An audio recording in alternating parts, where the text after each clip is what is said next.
اقول لكم العلبه دي فيها ايه. ماك بولت ميتاليك سبيشال شاسيه اي ار. العربيه بيكون معاها كاركتر بيركب جواه.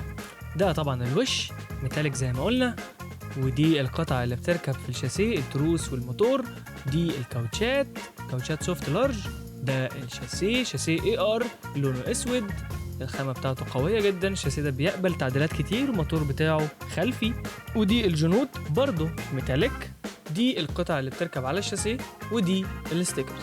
وده طبعا الكتالوج اللي هتركب بيه العربيه، وده الكاركتر الصغير اللي بتركب جوه الوش. لو عجبتك العربيه دي ونفسك فيها هتيجي تلاقيها عندنا في الستور. يلا باي باي.